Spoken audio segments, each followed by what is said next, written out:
کہ میں پچھلے 400 سال سے اللہ رب العزت کی عبادت کر رہا ہوں۔ اللہ رب العزت نے مجھے اس بند غار کے اندر رکھ کے میرا رب مجھے پال بھی رہا ہے، کھلا بھی رہا ہے اور سلا بھی رہا ہے، سبحان اللہ، اور اپنی عبادت کرنے کی توفیق مجھے بخشی ہے۔ میں دن رات رب کو سجدے کر رہا ہوں، اس کے نام کی تسبیح کر رہا ہوں۔ اب سیدنا عیسیٰ علیہ السلام اور بھی زیادہ حیرت زدہ ہوئے اور رب کی بارگاہ میں عرض کی، یا اللہ اس سے بھی زیادہ کوئی حیرت والی بات ہے؟ تو رب نے فرمایا کہ اے میرے کلیم، اس سے بھی زیادہ حیرت والی بات یہ ہے کہ 15 شعبان کی رات، یعنی شب برات کی جو رات ہے، یعنی ماہ شعبان کی 15ویں رات کو جو پائے اور میرے محبوب کا وہ امتی ہو، صرف 2 رکعت نفل ادا کر لے، تو مجھے میری عزت اور جلال کی قسم ہے، اس کی 400 سال کی عبادت ایک طرف اور میرے اس امتی کے 2 رکعتیں نفل مجھے اس سے زیادہ محبوب اور افضل ہیں، سبحان اللہ۔ جب سیدنا عیسیٰ علیہ السلام کے سامنے رب العزت نے نبی کریم کی امت کی فضیلت کو کھولا تو سیدنا عیسیٰ علیہ السلام اور بھی زیادہ حیرت میں مبتلا ہوئے اور رب کی بارگاہ میں عرض کرنے لگے، یا اللہ کاش میں تیرے محبوب کا امتی ہوتا۔ اللہ والو، نبی اس امت میں پیدا ہونے کی دعائیں کرتے رہے ہیں، حسرتیں لے کر اس دنیا سے چلے گئے۔ اللہ رب العزت نے ہمیں بن مانگے یہ اعزاز بخش دیا اپنے محبوب کی امت میں پیدا کرنے کا۔ اس لیے اللہ والو 15 شعبان کی رات کو ہم نے قیمتی بنانا ہے۔ ہمارے ہاں کیا رواج بن گیا ہے؟ پٹاخوں کی طرف لوگوں کا رجحان ہے، بازاروں کی طرف رجحان ہے۔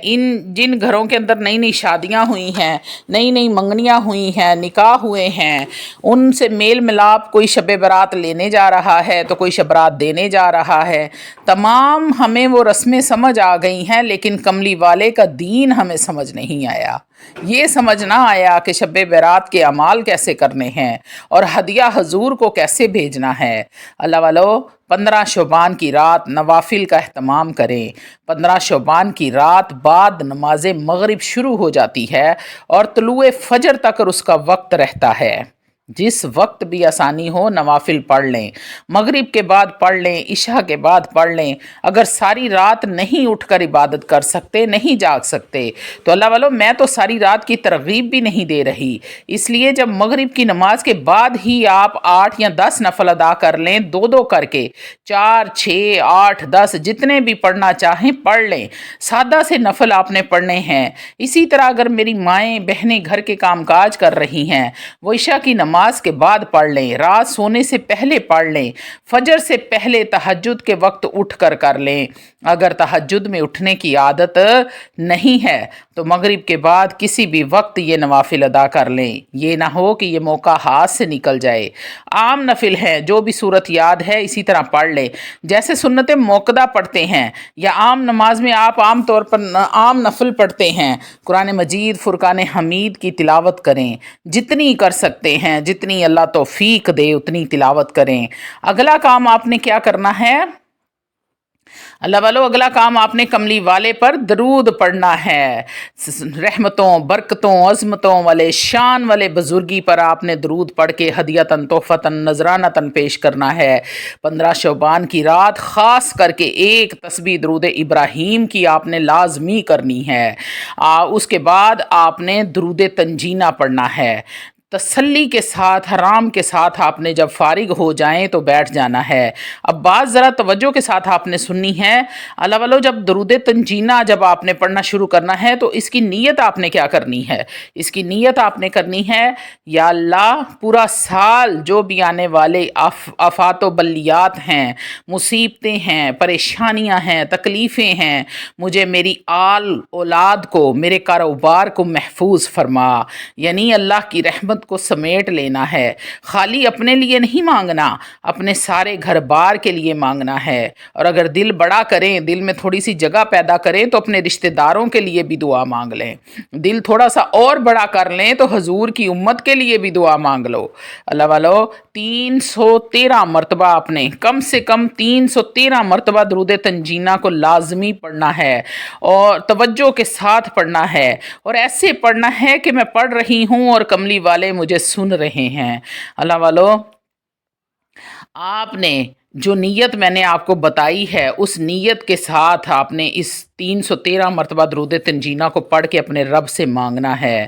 اللہ والو، اگر تمہیں 15 شعبان کی رات مل جائے، رات کو شب بیداری کرو اور اگلے دن صبح کا روزہ رکھو۔ اس لیے فقہائے مشائخ نے یہ بات لکھی ہے کہ 15 شعبان کا دن اتنا مبارک دن ہوتا ہے کہ اس دن چرند پرند حیوانات، جمادات، دریاؤں کی مچھلیاں تک روزہ رکھتی ہیں، جو ان کا طریقہ کار ہے۔ اب اس طریقے کے مطابق ہر مخلوق اپنا روزہ رکھتی ہے۔ جس طرح ہر مخلوق اپنے طریقے سے اللہ کا ذکر کرتی ہے، اللہ والو، اسی طرح ہر مخلوق اپنے طریقے سے 15 شعبان کی صبح کا روزہ رکھتی ہے۔ ہم حضور کے غلام ہو کے روزہ نہ رکھیں؟ نبی کریم صلی اللہ علیہ وآلہ وسلم نے ارشاد فرمایا، جس نے 15 شعبان کو عبادت کی، رات کو اور دن کا روزہ رکھا، اس کا دل، اس کا قلب اس دن بھی زندہ رہے گا جس دن سب کے دل مردہ ہو جائیں گے۔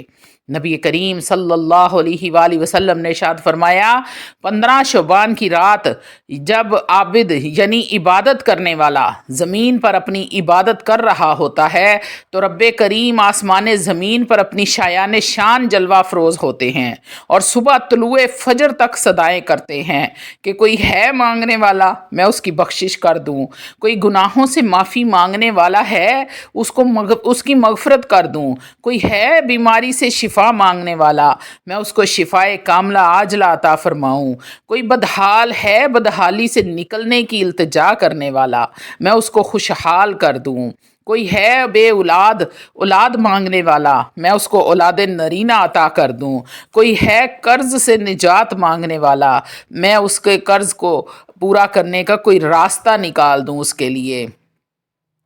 اللہ والو، اللہ رب العزت جب صدائیں لگا رہے ہوتے ہیں تو نبی کریم صلی اللہ علیہ وآلہ وسلم نے ارشاد فرمایا کہ یہ صدا کا جو نظام ہے، یہ جو منادی ہو رہی ہوتی ہے، یہ بعد نماز مغرب شروع ہو جاتی ہے اور طلوع فجر تک جاری رہتی ہے۔ اللہ والو، اللہ رب العزت 70 بار آپ پر نگاہ کرم کرے گا۔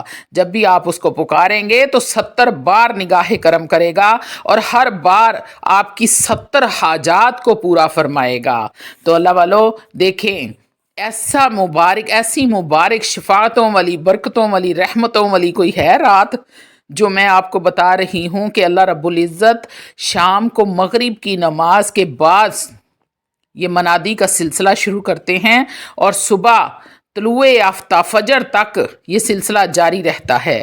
پوری رات اپنے رب سے مانگ لو، جو مانگنا ہے اس رات مانگ لو، پورے سال کی عافیت مانگ لو، خیر و برکت مانگ لو، پورے سال اللہ تعالیٰ آپ کی حفاظت فرمائے گا۔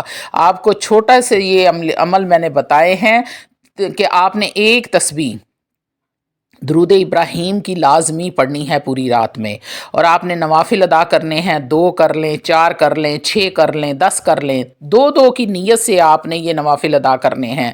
جتنی آپ کی توفیق اللہ آپ کو دے اتنے آپ نوافل پڑھ لیں، قرآن مجید فرقان حمید کی تلاوت کر لیں جتنی اللہ آپ کو توفیق دے۔ اس کے بعد آرام سے تسلی سے آپ نے بیٹھ جانا ہے اور 313 مرتبہ درود تنجینہ کو کم سے کم 313 مرتبہ آپ نے درود تنجینہ پڑھ کے اس کی جو نیت میں نے آپ کو بتائی ہے کہ اے اللہ، پورا سال جو بھی آنے والی آفات و بلیات ہیں، مصیبتیں ہیں، پریشانیاں ہیں، تکلیفیں ہیں، مجھے اور میری اولاد کو، میرے کاروبار کو اس سے محفوظ فرما۔ اپنے لیے نہیں، سارے گھر والوں کے لیے مانگنا ہے، رشتہ داروں کے لیے مانگ لیں، حضور کی امت کے لیے مانگ لیں۔ تو یہ آپ نے نیت کر کے 313 مرتبہ درود تنجینہ کو پڑھ لینا ہے اور اپنے رب سے مانگنا شروع کر دینا ہے۔ انشاءاللہ تعالی العزیز اپنے آپ کا رب ہر بار پوری رات میں جب بھی آپ اس کو پکاریں گے 70 بار آپ کی طرف نگاہ کرم کرے گا اور ہر بار 70 حاجتیں آپ کی پوری کرے گا۔ تو اللہ والو، 70 تو آپ کی حاجتیں ہوں گی نہیں، لیکن میرا رب 70 کی 70 پوری فرمائے گا ہر 70 بار کی نگاہ میں۔ ایک بار نگاہ نہیں ہونی، 70 بار نگاہ ہونی ہے اور 70,000 حاجتیں آپ کی پوری ہوں گی۔ تو اللہ والو، اس رات کو آپ نے ضائع نہیں کرنا، اس کو قیمتی بنا لیں، جتنا بنا سکتے ہیں بنا لیں۔ یہ رات آپ نے ضائع نہیں کرنی، یہ رات اگلے سال آپ کو نصیب ہونی ہے، پھر چاہے زندگی وفا کرے۔